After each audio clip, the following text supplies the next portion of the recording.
آج آپ سورۃ الاخلاص کی مشق کریں گے. آئیے اس کی ابتدا کرتے ہیں. بسم اللہ الرحمن الرحیم. بسم اللہ الرحمن الرحیم. قل قل قاف پر پڑھیں، لام کو اچھی طرح باریک.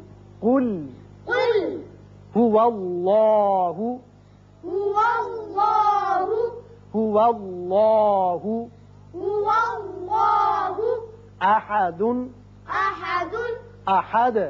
احد. اب یہاں دیکھیے قاف پر ہوگا، لام باریک.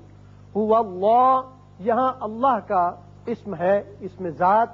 اس کا قاعدہ آپ پڑھ چکے ہیں کہ یہ درمیانی جو لام ہے یہ اگر پہلے زبر یا پیش آ جائے تو اس کو پر کر کے منہ بھر کے پڑھتے ہیں. چونکہ واو پر زبر ہے اس لیے اس کو پر پڑھیں گے. هو اللہ اس طریقے سے. هو اللہ احد ہے لیکن یہاں آیت ختم ہوتی ہے لہذا دال ساکن ہو جائے گا اور اس کی صفت قلقلہ ادا کریں گے. احد کر کے پڑھیں گے. اور دوسرے یاد رکھیے کہ سب سے پہلے اعوذ باللہ من الشیطان الرجیم پڑھنا قرآن پاک کو شروع کرنے سے پہلے لازم ہے.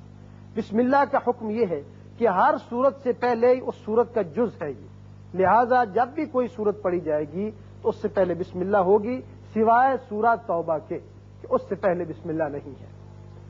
قل هو اللہ احد قل هو اللہ احد اللہ الصمد. اللہ الصمد.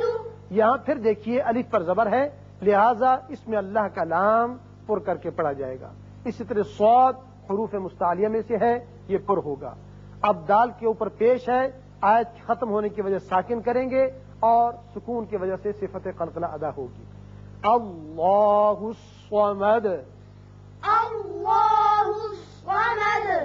ایک اور قاعدہ یاد رکھیے، جب آپ اس آیت کو اس آیت سے ملانا چاہیں، اب یہاں دال کے اوپر دو پیش تنوین ہے.